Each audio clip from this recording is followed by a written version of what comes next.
თუშეთი საქართველოს ჩრდილო-აღმოსავლეთშია და ოდითგანვე 4 თემად იყოფა: ჩაღმა, წოვა, გომეწარი და პირიქითა. ამ მხარეს ისტორიულად მნიშვნელოვანი სტრატეგიული მდებარეობა აქვს, რადგან ცენტრალური კავკასიონის მთავარი წყალგამყოფი ქედის ორივე მხარეს მოიცავს. თუშეთი აღმოსავლეთით დაღესტანს, დასავლეთით ფშავ-ხევსურეთს, ჩრდილოეთით ჩეჩნეთს და სამხრეთით კახეთს ესაზღვრება. საინტერესოა, რომ სოფელი ბოჭორნა ზღვის დონიდან 2550 მეტრზეა. ამ მონაცემებით ეს თუშური სოფელი ევროპაში ყველაზე მაღალი დასახლებული ადგილია. თუმცა, რადგან ზამთარში აქ მოსახლეობა არ რჩება, ევროპის უმაღლეს დასახლებულ პუნქტად უშგული არის აღიარებული.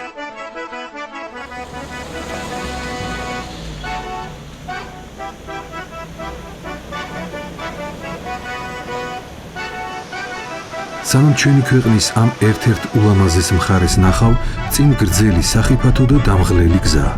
მანძილი დაახლოებით 70 კილომეტრია, თუმცა მის გავლას 4-5 საათი სჭირდება. ისიც თუ გაგიმართლებს და მოულოდნელად ნისლი არ ჩამოწვება.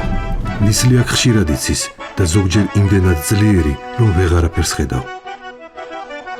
სამანქანე გზა, რომელიც ბილიქს უფრო ჰგავს, სულ მაღლა მიიწევს. თის კამკამა ჩქარი მდინარე თანდათან პატარავდება და ბოლოს წვრილ ვერცხლისფერ ხაზზე მსგავსება, რომელიც კლდოვან ხევებში იკარგება. გზა იმდენად ვიწროა, რომ თვალუწვდენელ უფსრულებამდე რამდენიმე სანტიმეტრი რჩება. აქ მძღოლმა განსაკუთრებული სიფრთხილე და ოსტატობა უნდა გამოიჩინოს, რომ ეს მოგზაურობა უკანასკნელი არ აღმოჩნდეს. თითქმის ყველა მოსახვევში დგას ნიში, რომელიც ამ გზაზე დაღუპულების ვინაობას გვამცნობს. თუმცა სახიფათო და მომქანცველი მგზავრობის საკომპენსაციოდ ყველა მხარეს საოცრად ლამაზი ხედი იშლება და ერთ პეიზაჟს მალევე მეორე ცვლის.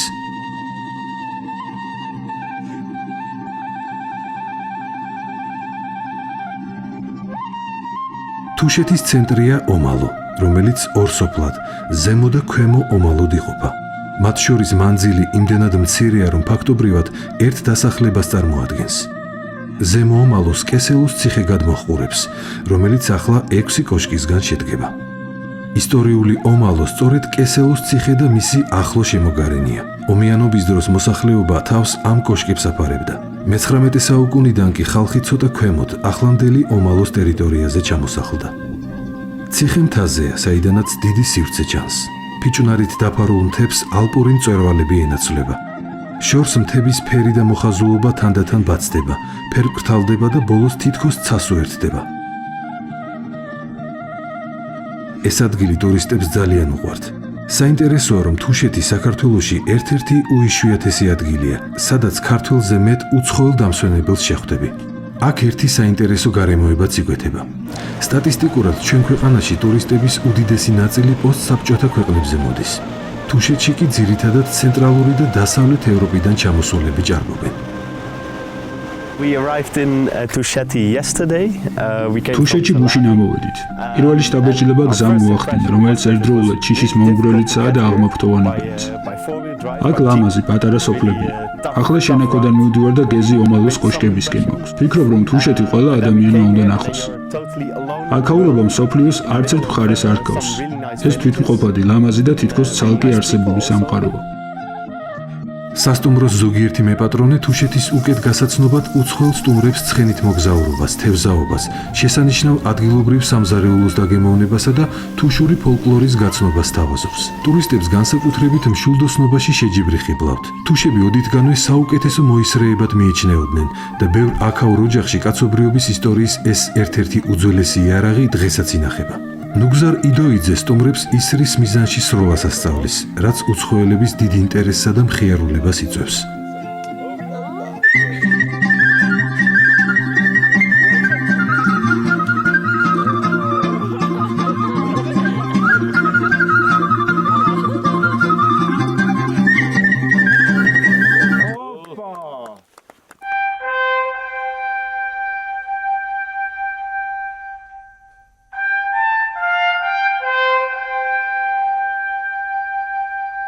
ცნობები თუშეთის შესახებ პირველად დიდი გეოგრაფის პტოლემეოსის მეორე საუკუნით დათარიღებულ თხზულებაში გვხვდება. პტოლემეოსი წერს, რომ კავკასიისა და კერაონის მთებს შორის ცხოვრობენ ტუსკები, იგივე თუშები.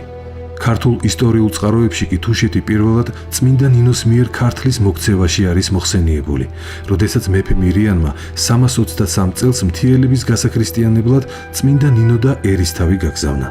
დადგეს შალეს და უქადაგეს ერწოთიანელთა, ხოლო მათ შეიწყნარეს და ნათელი იღეს.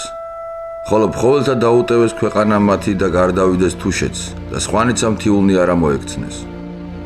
მსგავსი ამბავია აღწერილი უკვე თამარის ეპოქაში, როდესაც ფხოვში ივანე მხარგრძელმა ილაშქრა. ამა ჟამთა განდგნენ მთიულნი, ფხოველნი და დურძუკნი, დაიწყეს რბევა.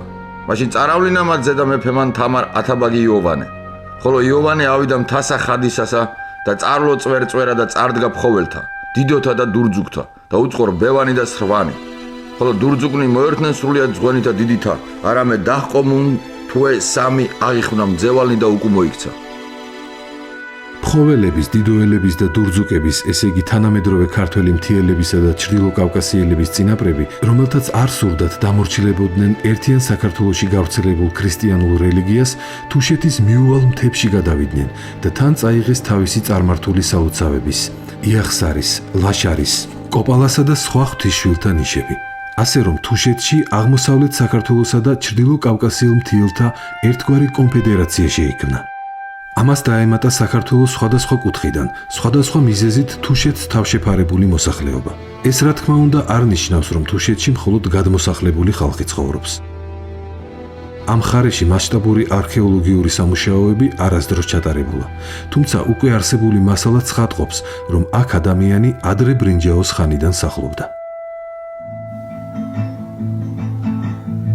თუშეთის მდიდარი და უნიკალური კულტურის შენარჩუნებასა და მის პოპულარიზაციაზე ფონდი კესელო ზრუნავს.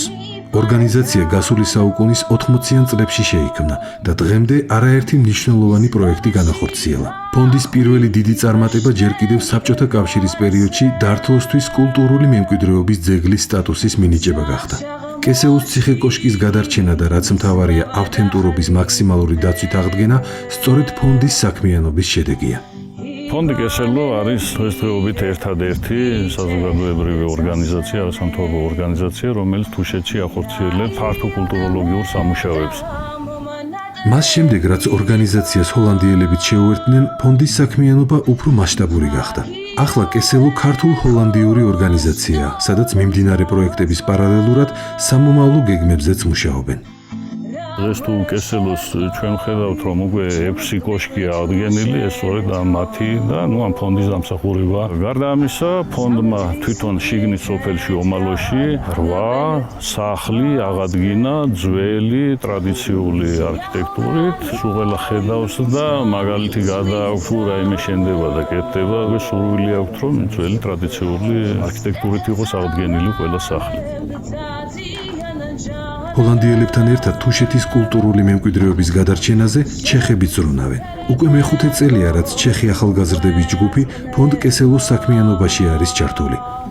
ცოტა ხნის წინ მათ ერთი კოშკის სრული რეაბილიტაცია დაამთავრეს, რომელსაც ადგილობრივებმა ხუმრობით ჩეხური კოშკი დაარქვეს. ადრე აქ ჩემი მეგობარი იყო ჩამოსული, რომელსაც ბუნება ძალიან მოეწონა. თავადაც ხედავთ, საოცრად ლამაზი გარემოა. მან მირჩია, რომ აუცილებლად მემოგზაურა საქართველოში და რა თქმა უნდა თუშეთი მენახა. ნანახმა კი ყველა მოლოდინს გადააჭარბა და ეს მხარე ძალიან შემიყვარდა. მერე ბატონი მუგზარი გავიცანი და მასთან საუბრის შემდეგ გადავწყვიტე, რომ თუშეთის ისტორიული ძეგლების აღდგენისა და შენარჩუნების საქმეში საკუთარი წვლილი შემეტანა. მონაწილეობთ არქეოლოგიურ ექსპედიციებშიც. თანამოაზრეების მოძებნა არ გამჭირვებია. ჩემ გარდა ყოველწლიურად ჩეხეთიდან ათეულობით ადამიანი ჩამოდის და ეს საქმიანობა მათ დიდ სიამოვნებას ანიჭებთ. კოშკს, რომელსაც ხედავთ, ჩვენ აღვადგინეთ და ახლა გვინდა კეთილმოვაწყოთ, რომ სამუზეუმო ექსპონატები განვათავსოთ. გვიხარია, როდესაც თუშები და რა თქმა უნდა ჩვენც მას ჩეხურ კოშკს უწოდებთ.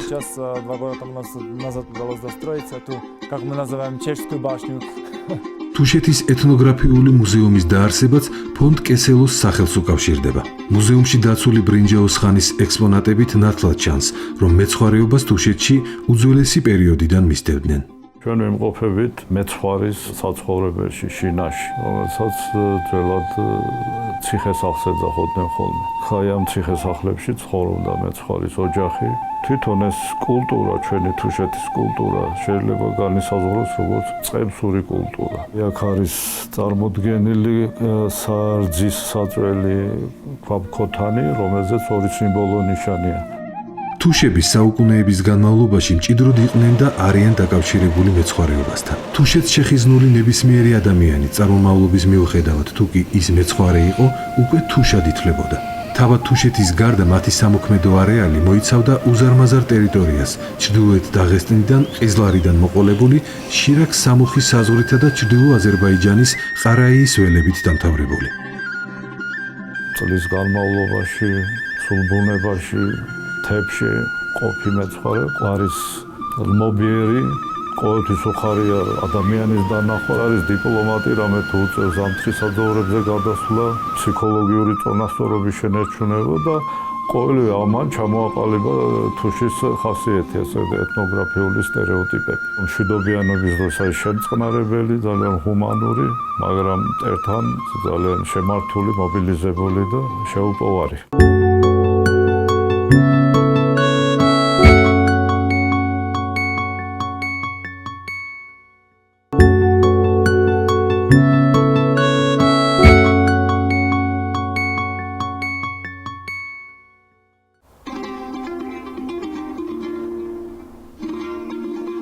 ლეგენდის თანახმად ბახტრიონის აჯანყების მეთაურებმა, შალვა და ბიძინა ქსნის ერისთავებმა და მატნელმა თავადმა ბიძინა ჩოლოყაშვილმა ომში გამარჯვების შემდეგ ზეზვას კითხეს, რას ისურვებდნენ თუშები ჯილდოდ. ზეზვამ უთხრა, ის მიწები დაგვიმტკიცე, რომელთაც ჩემი ცხენით შემოვირბენო. ზეზვამ ბახტრიონიდან გამოაჭენა ცხენი და ტახტი ბოგირთან წაექცა.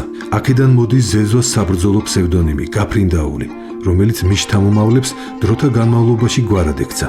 ისე კი გაფრინდაულთა ძირი გვარი საღირისძეა. ამ ამბიდან დღემდე აქ თუშები სახლობენ. ხოლო ტახტი ბოგირი, სადაც ზეზო გაფრინდაულს ცხენი წაექცა, სალოცავ ადგილად არის ქცეული და თუშები მთის ხატობასთან ერთად ყოველ ზაფხულს ალვანობას საგანგებოდ აღნიშნავენ. თუშებმა ეთნოგრაფიულ მეცნიერებაში დაიმკვიდრეს სამგან მაცხოვრებელი თემის სახელი. ეს სახელწოდება უკავშირდება თუშურ ცხოვრების წესს მომთაბარე მეცხოველეობას.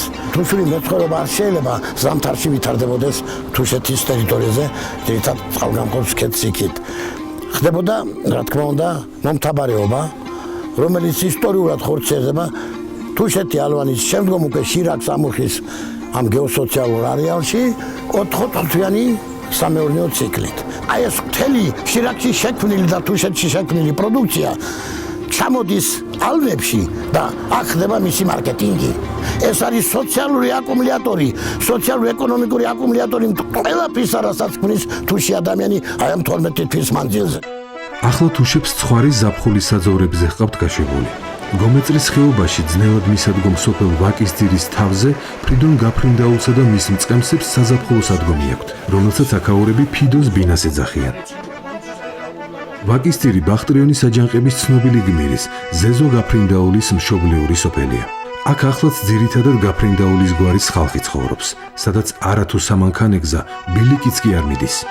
სანამ სოფლამდე ააღწევ, რომელსაც მისი მდებარეობის გათვალისწინებით საკმაოდ უცნაური სახელი ვაკისძირი ჰქვია, ხეობაში დაახლოებით 7 კილომეტრი უნდა გაიარო. მაღალი კლდეებით გარშემორტყმულ ხეობას მთის ჩქარი და ცივი მდინარე ჩამოუდის, რომელიც სოფლამდე სავალ გზას რამდენჯერმე კვეთს.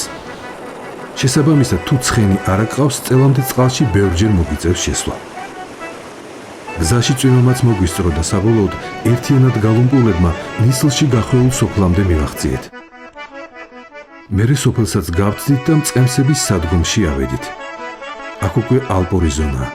მთის კალთებზე შეფენილი ცხვარი მწვანე მინდორზე თეთრ წერტილებად ჩანდა, თუმცა მთელი ეს რომანტიკა მწყემსებისთვის ყოველდღიური მძიმე შრომაა, რომელსაც თან უამრავი პრობლემა ახლავს. დილის 3 საათი გებით ყველანი და ჩავდივართ, აი ფერის პროცესი მიმდინარეობს 4 საათი ახლა. 4 საათი მაინც გიწევს აი ესე. ყველა. მე ამოვდივარ, რა თქმა უნდა. დილის კურს ვერ შეჭამე რაღაცა ეს ან ჩაის დალევა ყავარ დიდი თუცები. დამწადებს ყველის ამოღების პროცესი, დადუღის გაკეთება, ლოგი შეშავალია ზოგში, ნუ განაწილებულია საქმეები.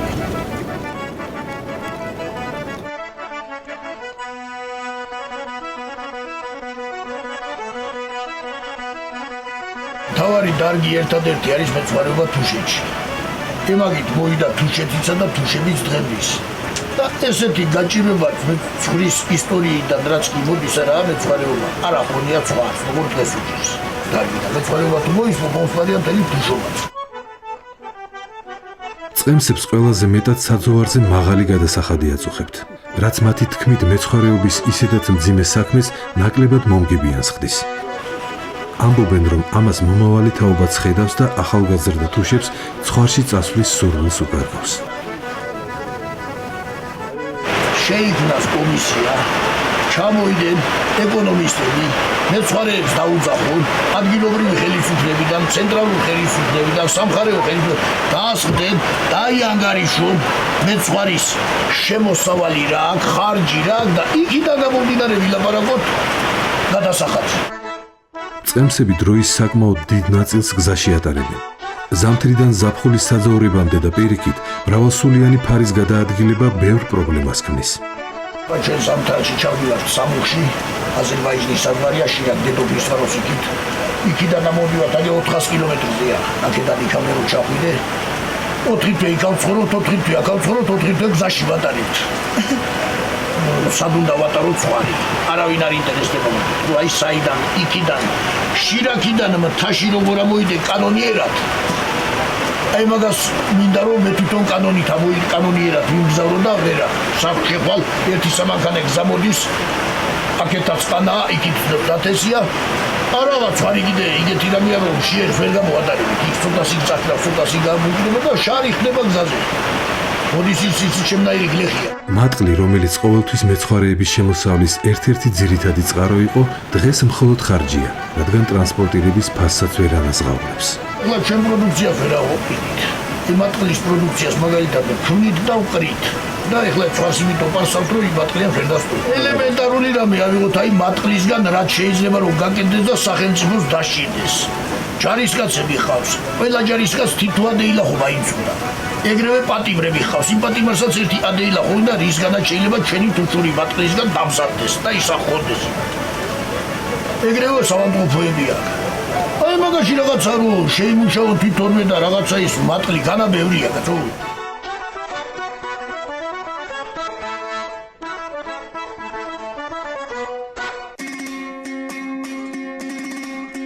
გარკვეულწილად მეცხვარეობას უკავშირდება ბახტრიონის 1659 წლის აჯანყებაში თუშების ასეთი აქტიური მონაწილეობა.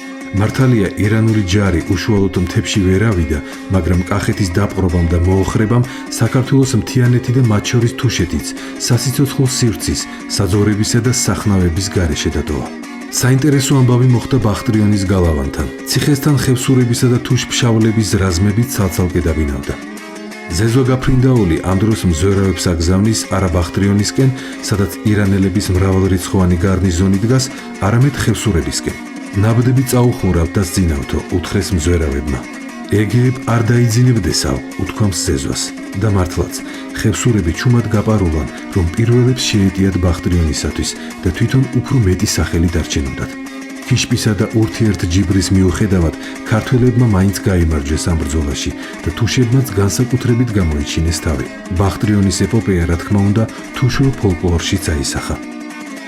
ბახტრიონს ხედან თათრების სიტყვას ამბობენ ძნელსაო, ახმეტას გავჭრიდ ვენახსა, შიგ დავასახლებთ ელსაო. შეიტყვეს თუშის შვილებმა მაღლ შემაერტყან ხმლებსაო. შველაო, შველა ეძეო, პანკის გავსტეხე წყალიო, უყრუმ დავჭედოთ ცხენები, დავამალვინოთ ყვალიო. საგათენებოდ დავეცნეთ ბახტრიონს გალავანზე და გარეთ გამოდი სულთანო, თუ შენ გისხედან კარზე და თუ ნებით შენ არ გამოხვალ გამოგიყვანენ ძალზე და მეტი ვარ საღირი შვილი ნუ მიმზერთ ტალავარზე და გადავფრინდები ბახტრიონს გალავანზე და თუშები ყოველთვის მჭიდროდ იყვნენ დაკავშირებულები ჩვენს ქვეყანაში განვითარებულ ყველა მნიშვნელოვან და საჭირბოროტო მოვლენასთან. საქართველოს მრავალსაუკუნოვანი ისტორიის განმავლობაში დღემდე თითქმის ყველა სამხედრო თუ პოლიტიკურ მოქმედებებში აქტიურ მონაწილეობას იღებდნენ, მათ შორის კავკასიურ ომებში იმამ შამილის წინააღმდეგ. ცნობილია თუშეთის შეიარაღებული აჯანყება საბჭოთა ხელისუფლების წინააღმდეგ 1942 წელს, ადამ ბობღიაშვილისა და სამანელების მეთაურობით. თუშები იბრძოდნენ საქართველოს ტერიტორიული ერთიანობისათვის ცხინვალსა და აფხაზეთში. ყველას კარგად ახსოვს საქართველოს ეროვნული გმირის გიორგი ანწუხელიძის თავდადება 2008 წლის აგვისტოს ცხინვალის ომში.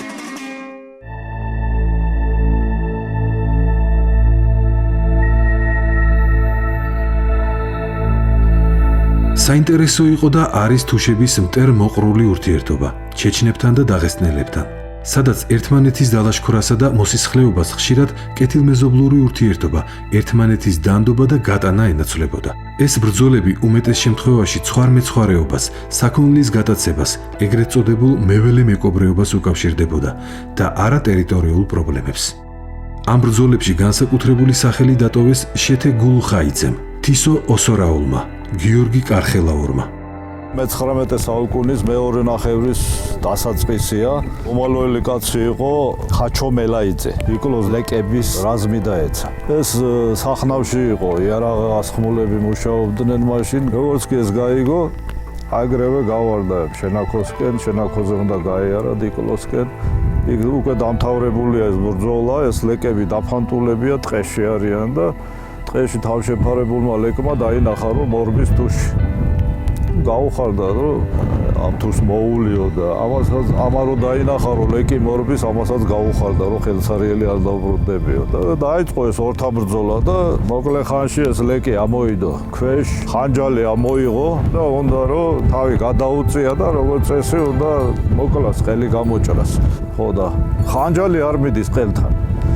და როგორც ჩანს, მოხდა ასეთი რამე იქ ახლოს ხის როკს ეს აკეცილი ჩოხისის გამოედო და არ უშვებს ამას.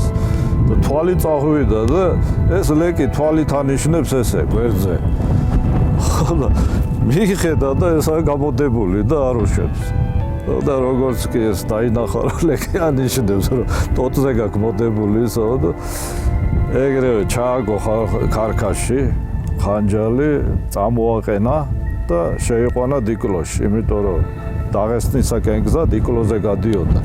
იქ კიდევ ის გამწარებულმა ხალხმა რომ უნდა მოუკლათო ესო და უთხრა რომ ესო ჩემი ყონაღიაო, მეგობარს ნიშნავს ესა და ხელს ვერ ახლებთო და აბა ისეთი პიროვნება იყო, ბევრს ვერ შეკადრებდნენ და გააცილა დაღესტნის გზა.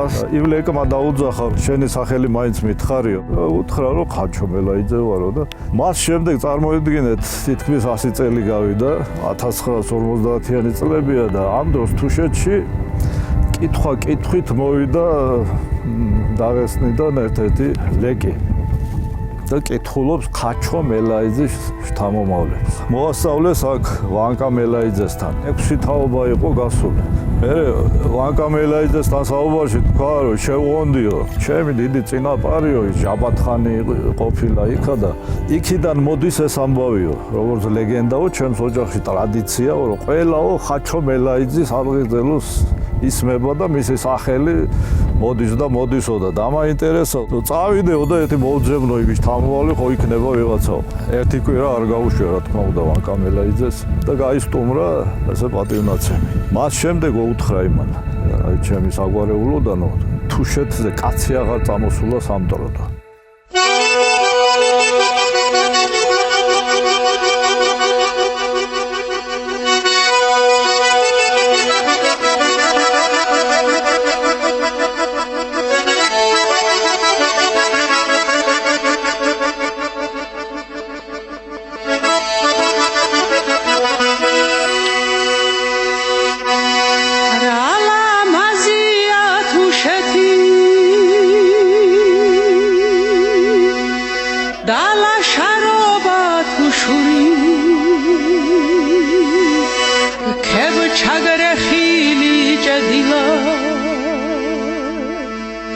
სანთლით შუბლგადა თუ სული